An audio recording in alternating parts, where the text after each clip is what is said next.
Amelia woke up at 4 a.m., just as she had for 8 years. Her small apartment in Jackson Heights, Queens, was silent, save for the distant rumble of the first buses echoing through poorly sealed windows. At 32, her face already bore the marks of early responsibilities, but her eyes still held the sweetness of someone who had raised 3 younger siblings alone after their parents died in a car accident when she was just 19. She put on her faded black and white uniform and grabbed the lunch she'd prepared the night before. The commute to Midtown NYC took 2 hours by public transport, but she never complained. Working as a cleaner in the most modern commercial building in Midtown was a privilege many of her neighbors envied. The salary was better than average, and the environment, though impersonal, was clean and organized, very different from other places she'd worked before. The Millennium Tower rose imposingly against the still dark New York City sky. 38 floors of glass and steel housing some of the country's most important companies. Amelia arrived promptly at 6 a.m., greeted the doorman, Mr. Jenkins, with a tired but genuine smile, and headed to the locker room in the basement. There she met the other cleaning staff, women who, like her, woke before the sun to keep impeccable, the offices where others built their financial empires. "Good morning, ladies," Amelia said, putting her bag in her locker. "How are things today?" "Oh, Amelia, you know how it is," replied Mrs. Davies, an older woman with graying hair who'd worked there longer than anyone else. "The folks on the 32nd floor have an important meeting today. The supervisor said to do an extra thorough cleaning." Amelia nodded. The 32nd floor housed the headquarters of Hayes and Associates, one of the biggest financial consulting firms in the US. The CEO, Mr. Ethan Hayes, was known for his strictness and demanding nature. At 28, a young man with a finance degree from Wharton and an MBA from Harvard, he had inherited the company from his father at 25 and transformed it into an even larger empire. Amelia had seen him a few times in the hallways, always rushing, always serious, always with his phone glued to his ear. He never seemed to notice the cleaning staff, as if they were invisible.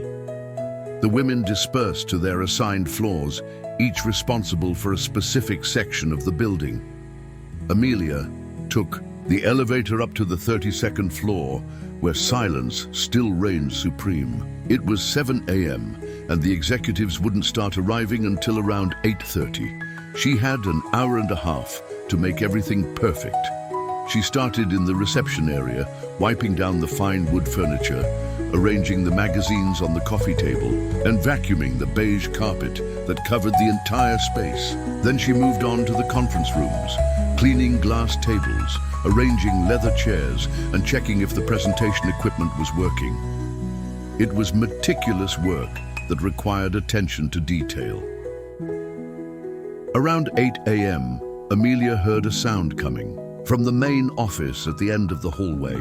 It was strange, as no one usually arrived so early. She approached cautiously, thinking it might be some faulty equipment. But as she got closer, the sound became clearer. It was crying, a baby's crying.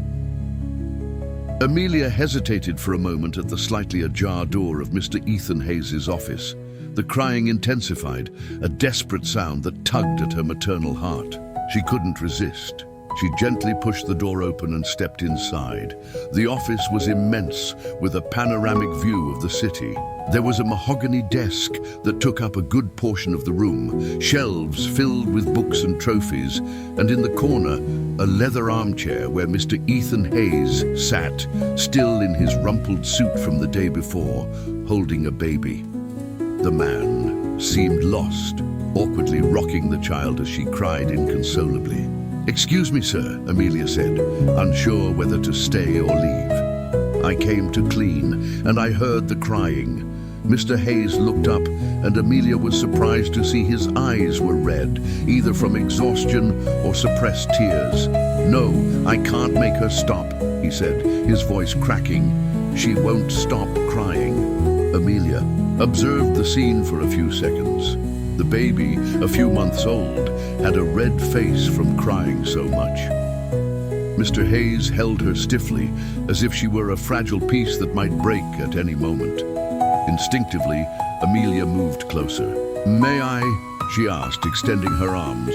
Mr. Hayes hesitated, but desperation won out.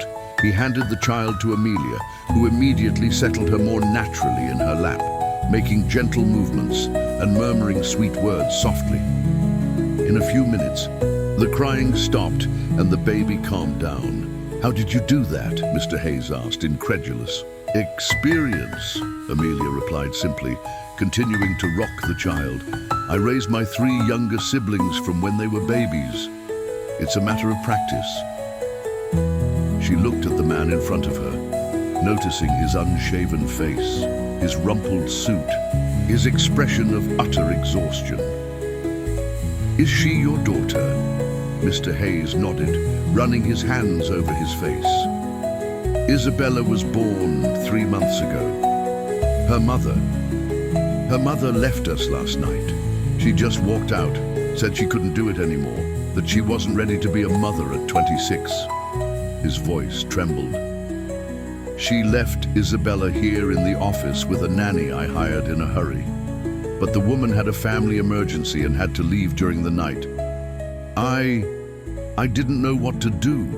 Amelia continued, rocking the baby, who was now sleeping peacefully in her arms. "And you stayed here all night with her, sir?" "I couldn't take her home. I don't have anything ready. I don't know anything about babies."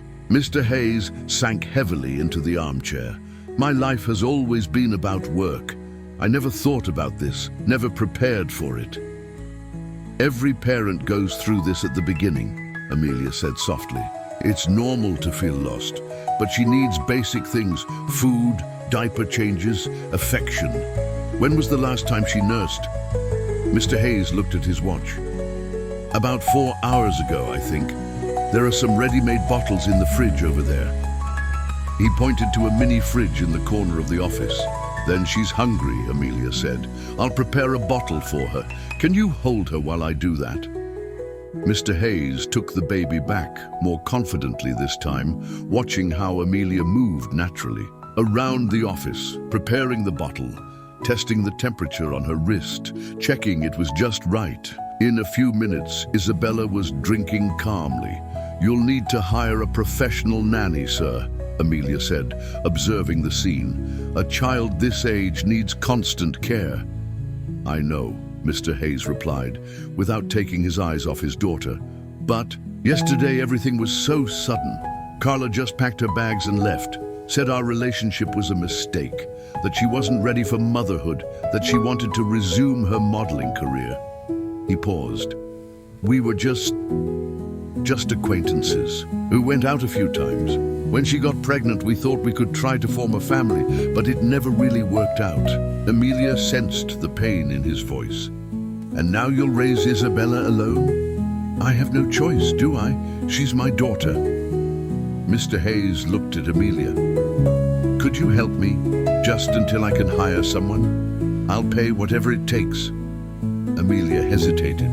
"Mr. Hayes, I'm a cleaner. I don't know if that would be appropriate." "Please," he said, and there was a vulnerability in his voice that Amelia had never imagined existed. "You're the only person who's managed to calm her down. I don't know anything about babies, and I need to keep working. The company has employees who depend on me, important clients." Amelia looked at Isabella, who had finished drinking and was now looking at her with curious eyes. "Well, temporarily until you get organized, but I can't abandon my cleaning job." Of course. You can do both, and I'll double your salary." That's how Amelia, a cleaner for 15 years temporarily, became the nanny to the baby of the most feared CEO in Midtown NYC.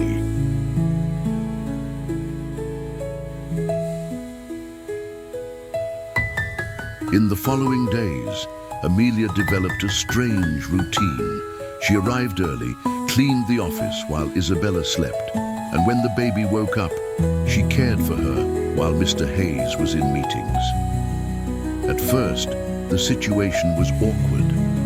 The other, Executives looked strangely at Amelia holding the baby during meetings, or at Mr. Hayes asking her opinion on matters related to Isabella's care. But gradually, something began to change. Mr. Hayes, who had always been known for his coldness and distance, began to show a more human side. He cancelled an important international trip because Isabella had colic, left meetings early when the baby cried. He started asking Amelia about her own family, her siblings, her life. "How old are your siblings?" he asked one afternoon as he watched Amelia change Isabella's diaper with precise, loving movements. "The oldest is 25, Amelia replied. "The middle one is 23, and the youngest is 21. They're all studying or working, thank God. One is finishing engineering, another works as an IT technician, and my sister is in her second year of pedagogy." Mr. Hayes was silent for a few moments. "You raised 3 siblings alone, and they're all graduating." "It wasn't easy," Amelia said, lifting Isabella into her arms. "After our parents died, I was 19, and the boys were 12, 10, and 8. I worked during the day as a cleaner, and at night as a cook in a restaurant. I'd get home after midnight, wake up at 5 to make breakfast and take the youngest to school, but it was worth it. Today they're all good people chasing their dreams." "How did you manage to balance work and responsibility for your siblings all by yourself?" Amelia smiled. "There's no secret, really. It's love. Even when you truly love someone, you'll do anything for that person. Siblings feel that, children feel that. They feel when they're loved, when they're a priority in the lives of those who care for them." Mr. Hayes absorbed those words. In the following days, Amelia noticed small changes in him. He started coming into the office later, saying he wanted to give Isabella her breakfast. He installed a crib in the office so she could sleep comfortably during the day. He started taking Isabella home earlier, even if it meant finishing work from home. A week later, Amelia was organizing some documents when she heard Mr. Hayes on the phone with someone who seemed to be a nanny agency. "No, it can't be just anyone," he was saying. "I need someone with experience, with references, who truly understands babies. What do you mean 2 weeks to find someone suitable?" When he hung up the phone, he seemed frustrated. "All the good nannies are already employed," he said to Amelia. "And the others, I don't know, they don't inspire confidence." "You're being very demanding, sir," Amelia said, rocking Isabella, who had just woken up. "Anyone can learn to care for a baby, but what if she doesn't take good care of her? What if Isabella cries and the person doesn't know what to do? What if—" Mr. Hayes stopped mid-sentence, realizing what he was saying. "I'm sorry, I know this can't be permanent. You have your life, your family." Amelia looked at Isabella, who was smiling at her. "You know, Mr. Hayes, I was thinking, my siblings are all grown up, independent. I live alone in a small apartment. Maybe I could continue taking care of her for longer if you want, of course." Mr. Hayes's eyes lit up. "Seriously? You'd do that? Isabella is already used to me, and well, after taking care of my siblings for so many years and seeing them independent, now I miss taking care of someone small like this. Isabella reminds me of when my youngest brother was a baby. But would you continue working as a cleaner too?" Amelia thought for a moment. "Actually, if you could pay a fair salary for Isabella's care, I could leave the cleaning and dedicate myself only to her." "Of course, I'll pay triple what you earn now." "No need to exaggerate," Amelia laughed. "Just enough for me to live with dignity." That's how Amelia officially became Isabella's nanny. But more than that, she became a kind of advisor to Mr. Hayes, teaching him about fatherhood, about priorities, about what truly mattered in life. Months passed, and the transformation in Mr. Hayes was visible to everyone in the office. He smiled more, was more patient with employees, and showed pictures of Isabella to anyone who showed interest. He began to implement more human policies in the company. Extended paternity leave, daycare for employees, flexible hours for parents. "You know," he told Amelia one afternoon as he watched Isabella try to crawl on the rug they had placed in the office. "I never understood my father. When he died last year and I took over the company, I found his journals. He wrote about how guilty he felt for not being more present in my childhood, how work always came first. Now I understand that he probably didn't know how to be different, especially being so young when he had me." "Each generation learns from the mistakes of the previous one," Amelia said. "The important thing is that Isabella will grow up knowing she's loved." "That's thanks to you," Mr. Hayes said. "You taught me that being a father isn't just about providing financially. It's about being present, showing affection, making the child feel secure." "You already knew that, Mr. Hayes," Amelia said. "You just needed someone to show you." When Isabella turned 1, Mr. Hayes organized a party at the office. All employees were invited, from executives to the cleaning staff.